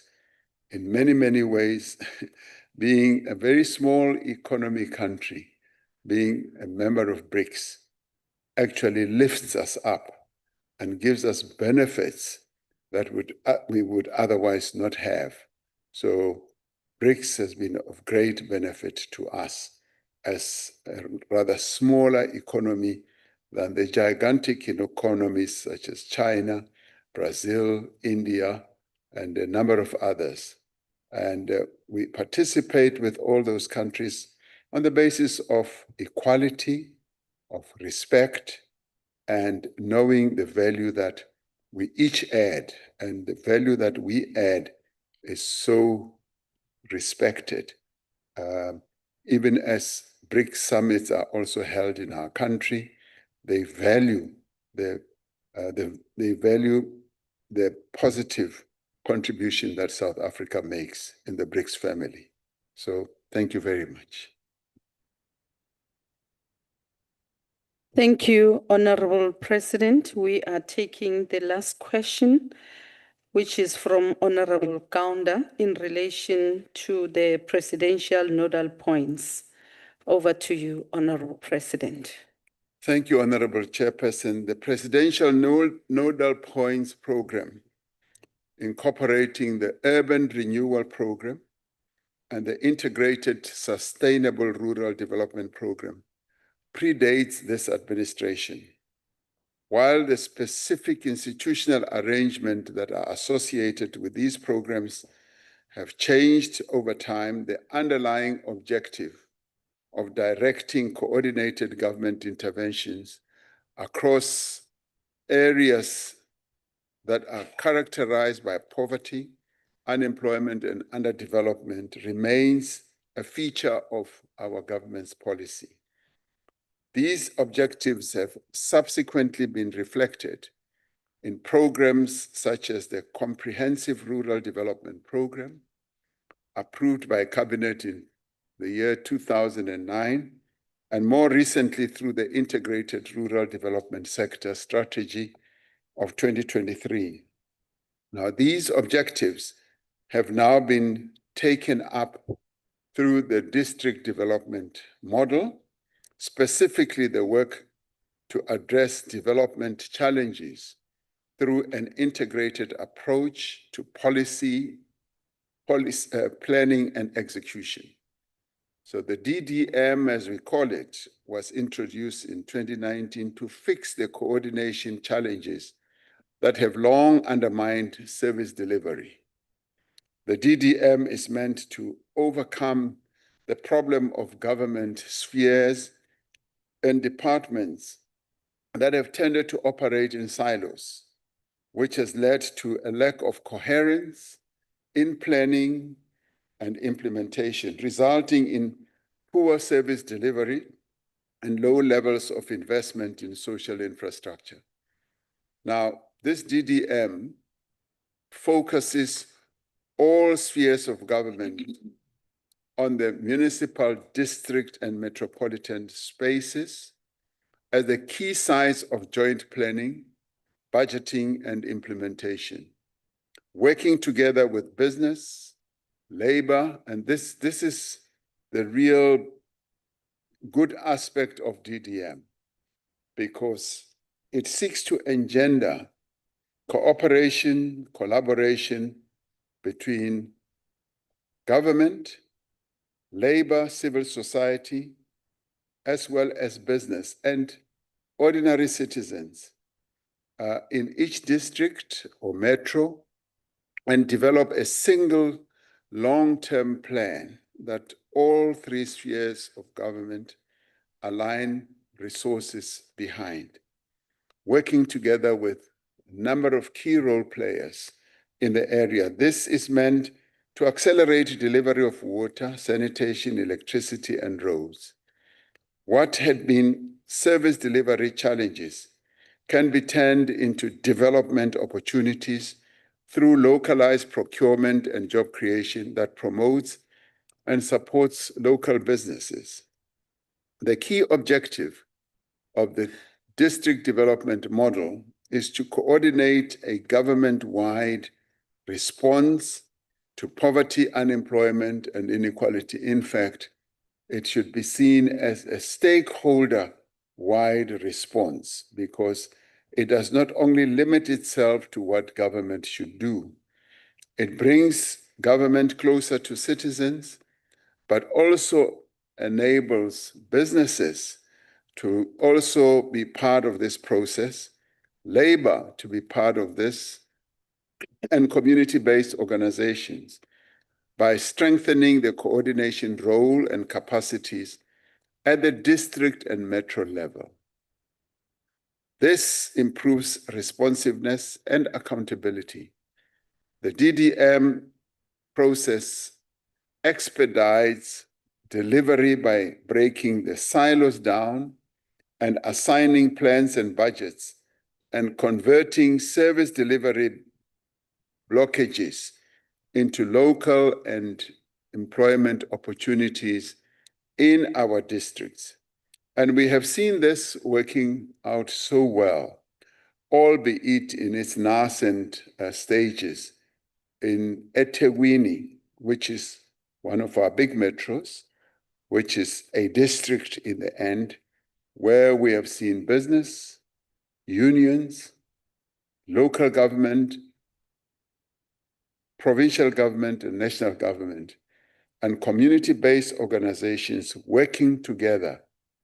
And we've seen how, for instance, the city of Durban has been transformed, and the local areas that make up the metro are now also beginning to benefit from all that. We still have a long way to go, but we have embarked on a process that is definitely going to turn eThekwini into the true jewel, for instance, of tourism in our country once again, and also ensure that service delivery becomes a process that benefits all. Thank you, Honorable Chairperson. Thank you very much, Honorable President, for the response. The first follow-up question is going to be asked by Honorable Kaunda. Thank you, Your Excellency, or Chairperson, and thank you, Your Excellency, for your comprehensive response. Let me also take this opportunity to wish you well in your evening meeting to reposition Africa to take its rightful position in the global economy. We wish you everything of the best. Honorable President, looking at how this targeted approach, which was implemented through the presidential nodal point, has impacted positively, especially in the areas like Umsinga, KwaZulu-Natal, which is a poverty-stricken area, KwaMaphumulo, Inanda, Ntuzuma, and KwaMashu. So if you look at the evaluation of how these have impacted, there are positive indicators that if this can be taken forward, it will also continue to make and add more value in turning the tide around.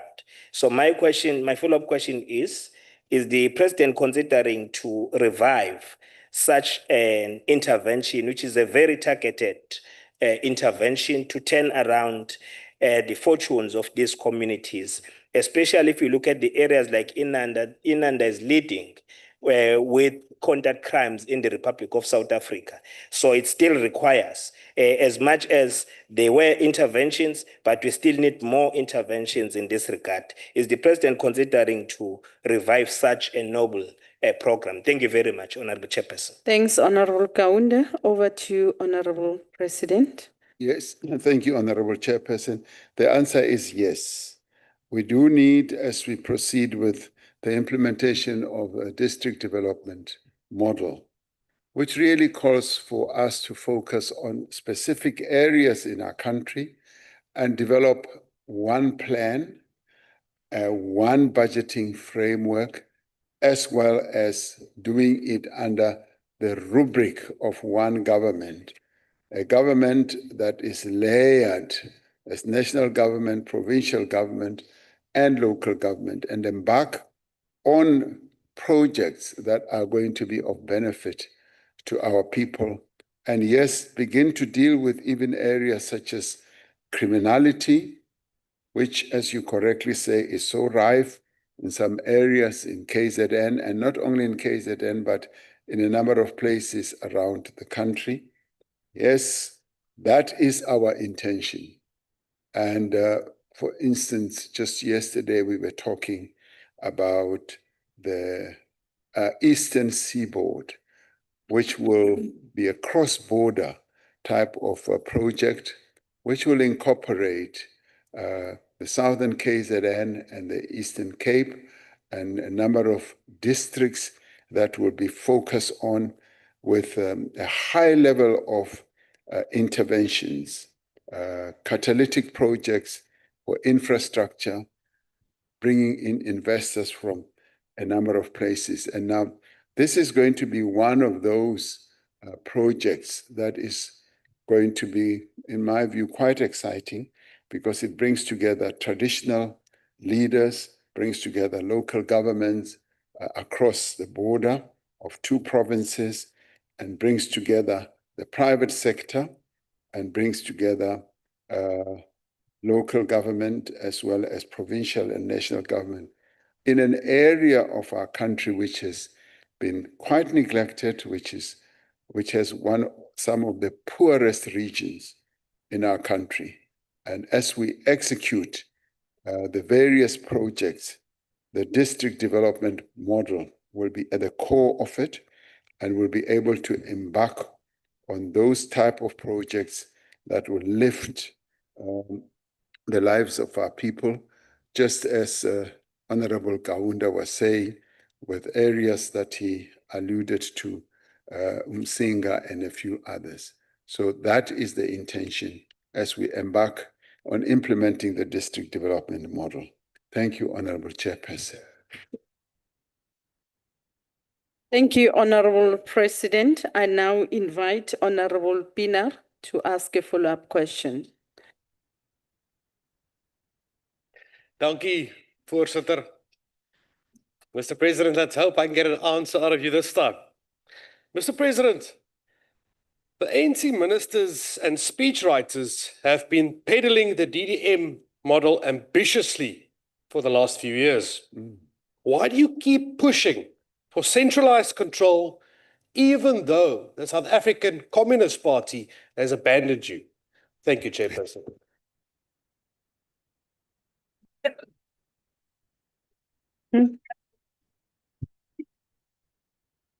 I don't know who's been writing those follow-up questions for you, Honorable Pienaar. Thank you. You're so obsessed about the ANC today, Honorable President. You may not respond to the question because there's no relevance to the initial question that's been posed before you. Thank you, Honorable Chairperson. And of course, I will follow your guide in this regard. But all I would want to say is, Honorable Pienaar, in Xhosa we would say unochuku.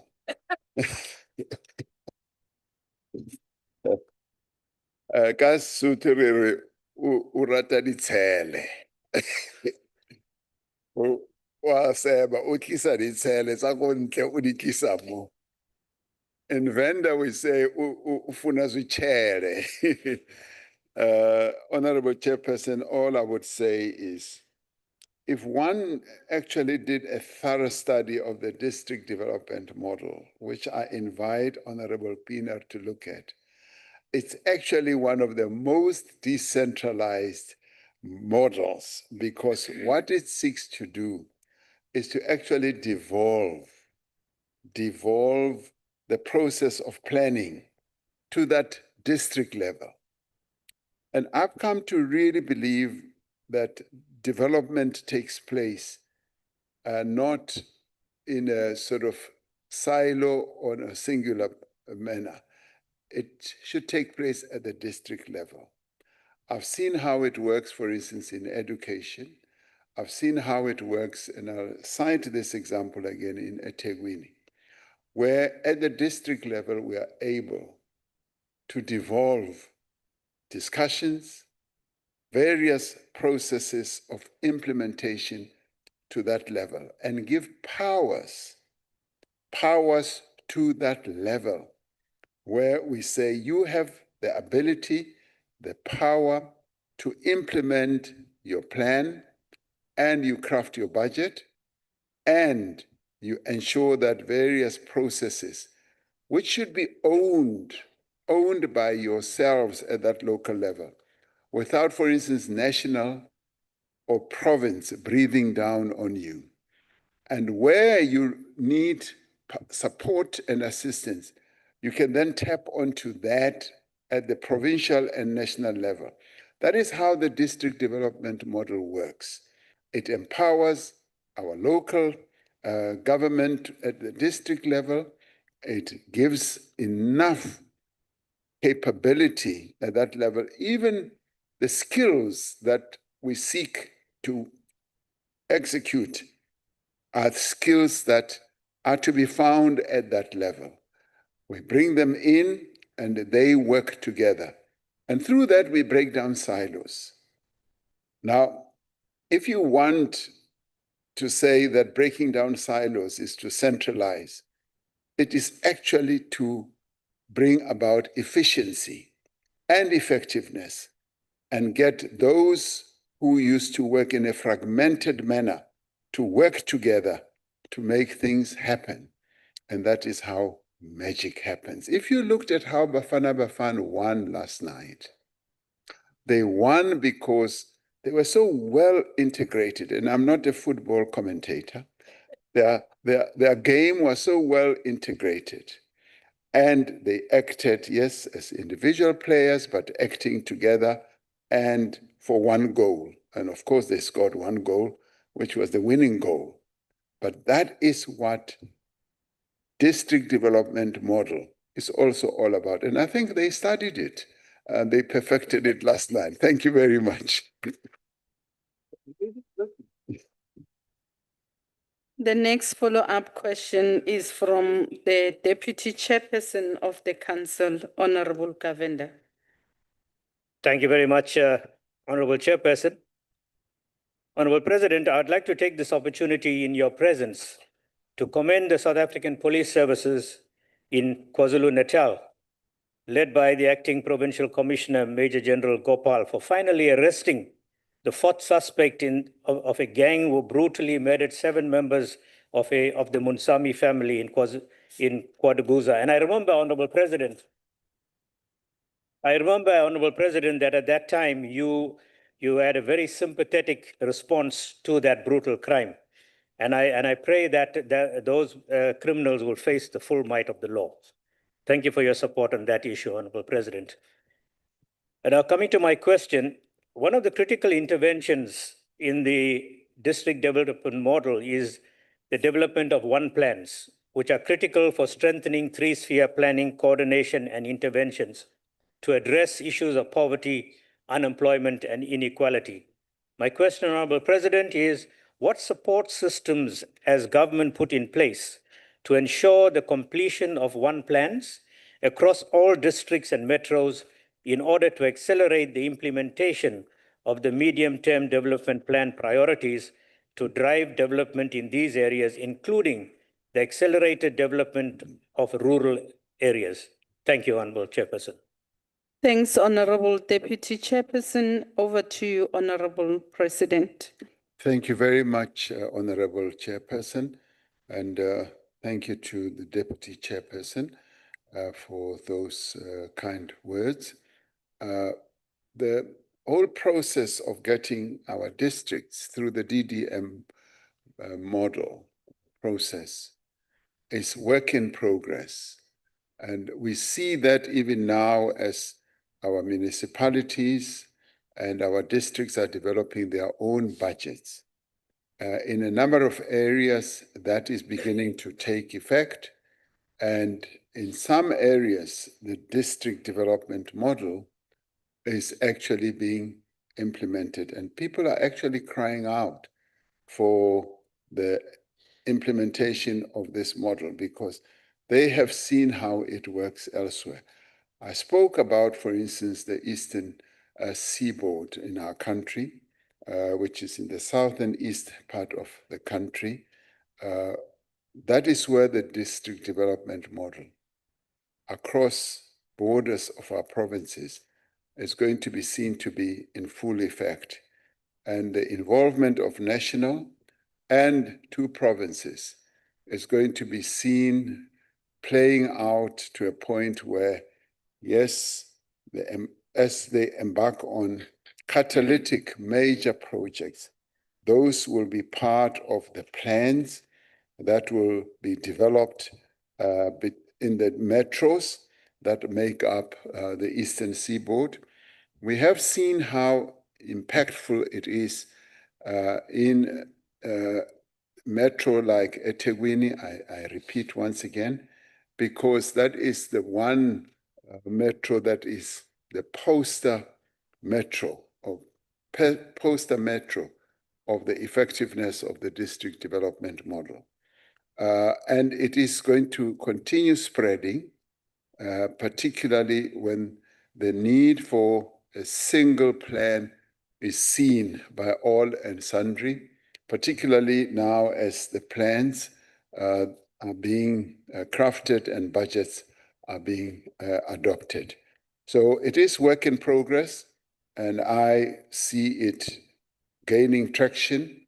There was one province that had its doubt about the district development model, and those doubts have now dissipated, and the embrace of the DDM is now the order of the day, and I would say yes throughout the country, and we are going to begin to see real action as we see the efficacy of the district development model spreading.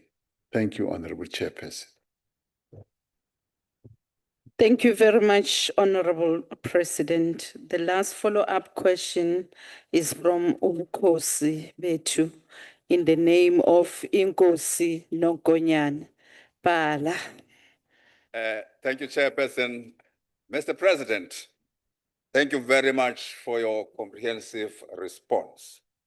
It is pleasing to hear that the ANC-led government continues to push back the frontiers of poverty, inequality, and unemployment, as the identification of nodal points is designed to provide all the people living in those poverty-stricken areas with needed government intervention to address inequality bequeathed by oppressive colonial and apartheid regimes and to deliver a better life to all.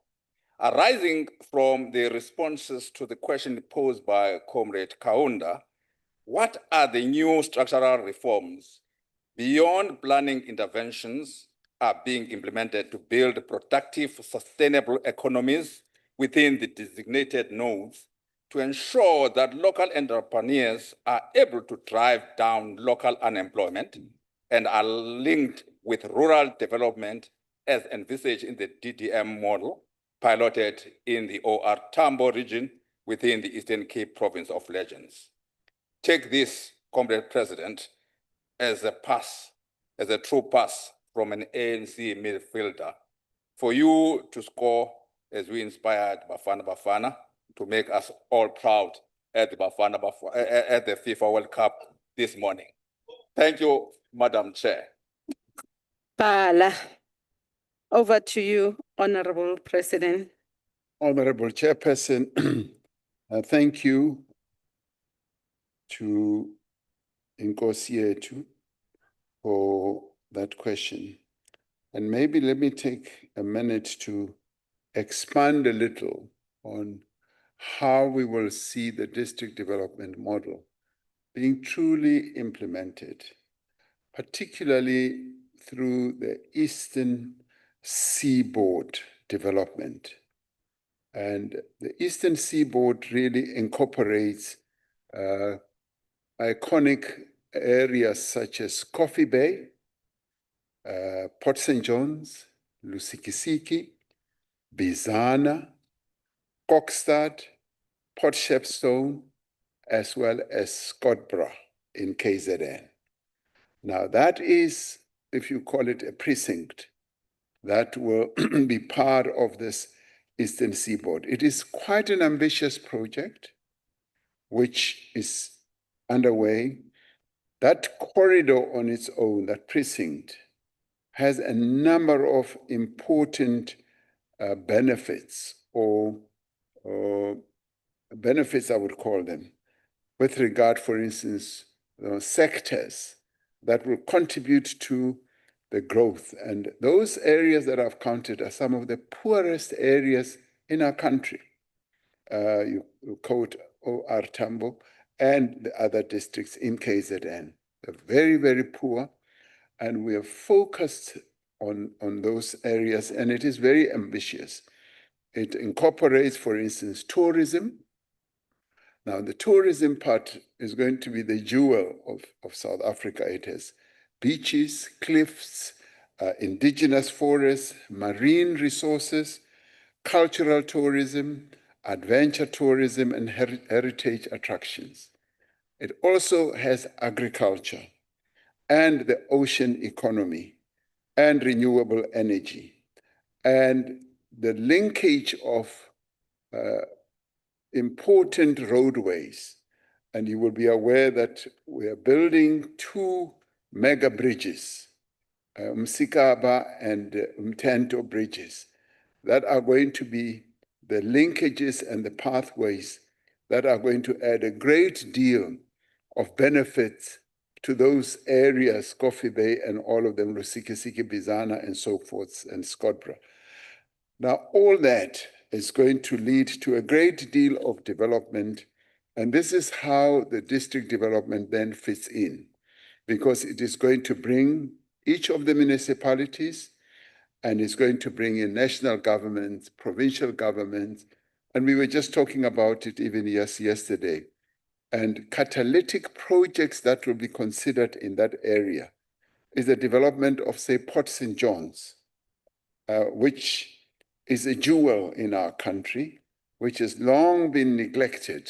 And we're going to raise Port St. John's as a key area, just like we have another important port area, which has a wonderful hotel in southern KZN. And all that has enormous economic potential. And it will attract a lot of billions of rands. And already the private sector, having seen this jewel of an area in our country, and the plan that not only us as government have, but also a number of private sector players have. They see it as a strategic area. And I have said that, calling it the Eastern Seaboard is actually quite a nice, sexy name. And just as sexy as Waterfront was, Waterfront has attracted a lot of investments. And I see Eastern Seaboard with all its natural beauty also being able to do that. What will that lead to? It will lead to a lot of employment. It will lead to a lot of development. And already plans are underway for housing development, which will span all those areas, thousands of houses. But the fact that we've embarked on a catalytic project such as those bridges, and that are going to link not only our communities, but also be pathways for economic development, and also lift the wild coast in KZN to a higher level. That in itself is going to be a great boon. And this will be happening as part of the district development model, which will enhance integrated infrastructure, spatial planning, and become an investment attraction. So it's very ambitious, and I think it is doable because we have a natural resource that we will be able to get all these developments to surround. So thank you, Honorable Chairperson. Thank you very much. Thank you very much, President. We've come to the end of the question. You may take your seat.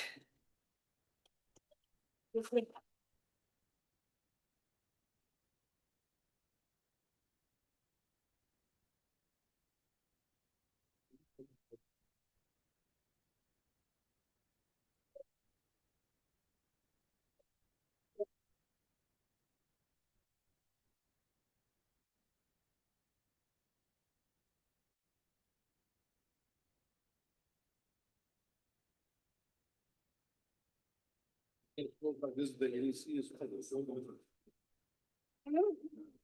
Honorable President, would like to take this opportunity, Honorable Badenhorst order, would like to take this opportunity, Honorable President, to thank you for leading from the front in ensuring that government is responsive to the needs and the challenges of the people of South Africa.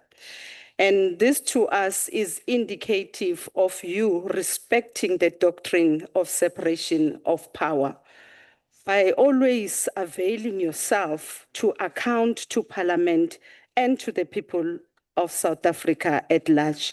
And for that, we would like to thank you so much for respecting this august house, and also to thank the DG and the entire component of your administration, including your ministers as well. We've not had anything untowards in terms of them having to come to respond and be accountable to this house. And for that, we thank you.